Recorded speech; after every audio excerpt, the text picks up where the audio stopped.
Hi, John McElroy here, talking all things automotive as always. And today I get to talk with Laurie Harbour. She's a partner at Wipfli. She's also, in my opinion, one of the foremost experts on tool and die things, topics, developments going on in the industry, not just the automotive industry, by the way, but of course, I'm talking all things automotive. Lori, we have a Trump administration that's really pushing to onshore a whole lot more manufacturing in the United States, generate all kinds of American manufacturing jobs. But you know better than I do. If you don't have a tool and die industry, you're not going to build much of anything. And you've been really pushing to help build up the U.S. tool and die industry over the years. Where do we stand right now? Well, it's been an interesting 9 months since the tariff discussion started. Some highs and some lows, right? I mean, at one point in time, the tariff on tooling was 170% coming out of China. Today, it's down around 60%, but with a lot of complications, right? 232 steel and aluminum tariffs and IEPA tariffs and so on and so on. So we've seen a little bit of tooling come back to the marketplace. It's been very slow, continuing to be slow, which is less of a policy issue and more of a product development issue. It's really more about BEVs being delayed in pushed back or even some being canceled, and those were planned in the time frames that we're in now. But certainly some highs where some people have won some tools that would have normally been in China, but we're still seeing a tremendous amount of Asian tooling and we've lost a lot of shops over the years. And so it's a tough road to hoe if you're a tool maker right now. So if you're a US tool maker, does the 60% tariff, I mean, it's gotta help, right? But does it get you even Steven with the Chinese where you're competing head to head with them? It really doesn't. I mean, it certainly helps in areas where we're making a decision about where we should make that tool and is it easier to be here or is my timing tight? But for the reality of it, the Chinese and other Asian countries are still winning tooling. And one of the things they're doing is they're winning it on lead time.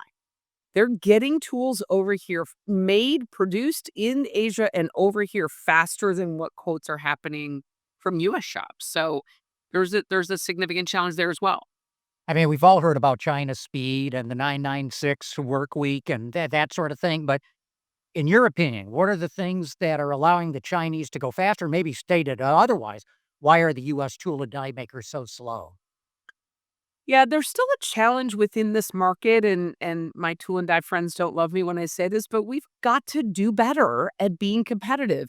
We've got to control the things we control, the use of labor, the standardization of tool design, the ability to program machines and utilize them at a higher rate of speed, reduce changeovers of tools and on, tool fixtures and things of that nature. So focusing on lead time, and by the way, there are a handful of shops who have absolutely done that, and they are competing with China. So it's doable. But we've a lot of times, people kind of fall back into that relaxation and that when the tariffs came, they went, "Oh, great," right? And in some cases, I will tell you that some of those tool makers are actually quoting longer lead times and higher prices under the mindset of, "Hey, I got to recoup some of the profit I've lost over the last 5 years," which you and I both know that's not a long-term strategy. No, no, that's it. That's not going to win you future business, really. One of the things that we've learned on the automotive side is that the legacy rules, specifications, requirements have really slowed things down. All these things went into place over the last 100 years with the best of intentions. Like, it's red tape, it's bureaucracy. That's one of the reasons why the Chinese move so fast. They're not, or startups, even American startups. I gotta believe that's the same thing that you found in the tool and die industry.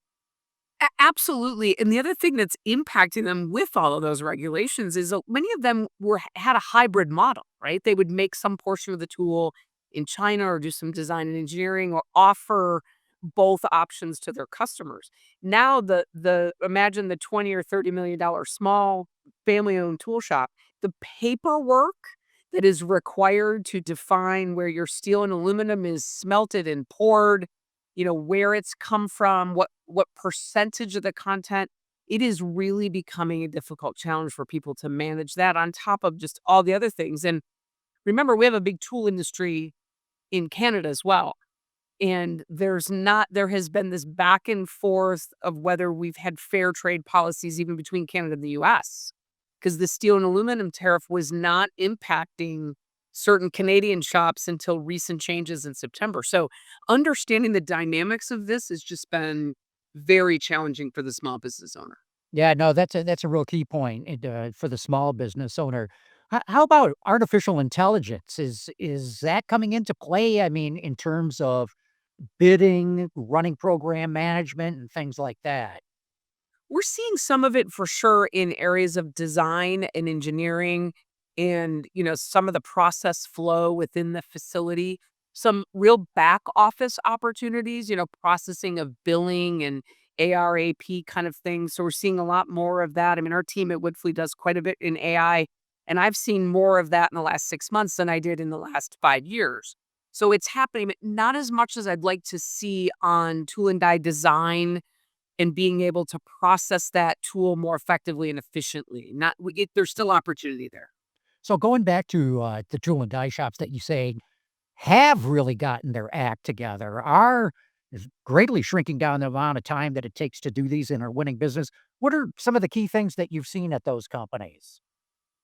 It's really been about attacking the standardization of the tool design, and the tool process engineering, and then changing how we actually assemble a tool. Back in the old days, like when you and I worked on stamping dies years and years ago, you had one individual who would do the entire build of the tool, right? They would machine the parts, bring it into their cell, do the full assembly.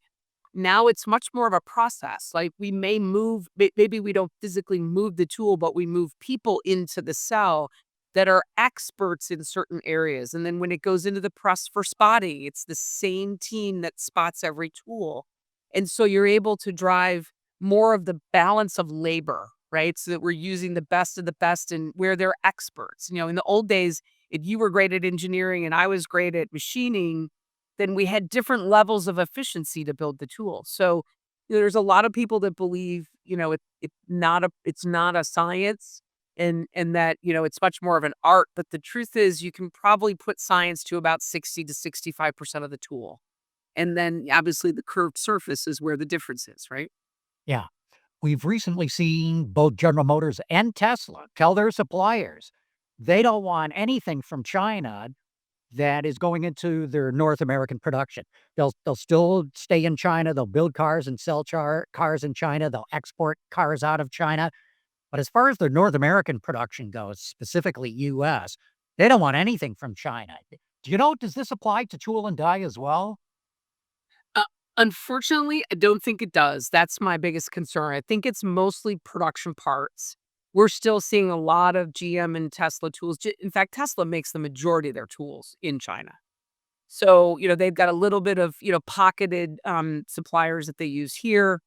But for the most part, you're looking at a lot of tools coming over there because it's a one-time buy, right? As opposed to, a box of parts sitting on a boat or on an airplane coming over here. So I think it will still be best price and where we can get that globally, whether that's Canada or Mexico or Portugal or China, right? So I'm not sure we're going to see this. At least I haven't yet seen a mass movement of tools back to the North American market. So to give us your forecast. How do you see things going over, let's just say, the next 5 years or to the end of the decade with the US tool and die industry? Well, where do you expect us to end up? Yeah, I think, we lost quite a bit of shops in the sort of post-COVID timeframe, certainly before that as well. But in the post-COVID timeframe, we lost a lot of shops in some big shops, some large, well-known shops in the Detroit and Canadian area. And I think that's settled a little bit. In other words, shops hunkered down. They got themselves kind of through the last couple years of really low demand.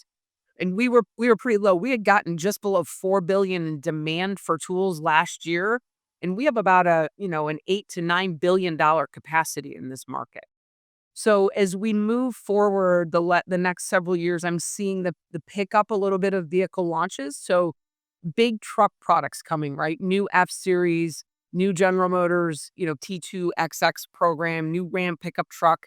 when those trucks come to the market, they just dump all kinds of tooling into place. Now, I don't know whether that's made in China or here in North America, but I'd like to say a big bulk of that is here.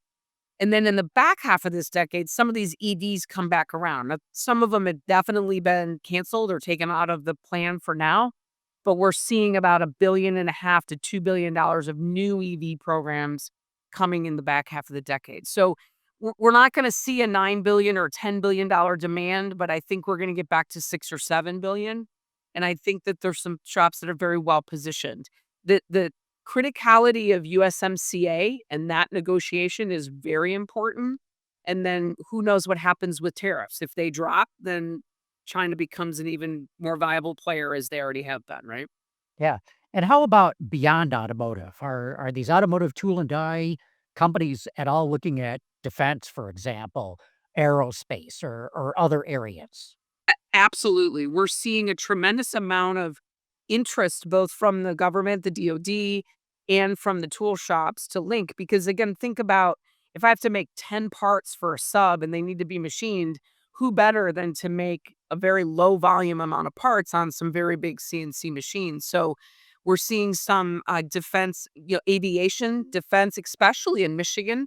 We have such a large amount of shops in the Macomb County area that are supporting that, but also on the West Coast and down south. So definitely that. They're looking at other infrastructure related projects. So big nuclear business right now, solar business. And so we're seeing some infrastructure related programs. We can't go to AI and all of this data center process if we're not able to really get, that business, make those tools effectively. Mhm. So, I guess my thumbnail wrap-up kinda thing is there's lots of opportunity. Some die shops are making significant progress and able to compete with the Chinese, but overall, still a long way to go. Yeah, for sure. Mold shops too, right? I mean, there's a lot of good mold shops that have made those process improvements we talked about, but there's certainly opportunity. You just got to work at it, right? Work harder at it. And it's tough for some of these small companies, but those with a good strategy and a good focus on process are doing quite well. Well, Lori, it's always a pleasure to talk with you, and I can tell in the background, even your dog is really excited about what you're talking about. Super sorry about that. That's the downside of working at home. I want to go back to an office. Anyway, thanks so much for your time today. No problem. Thank you.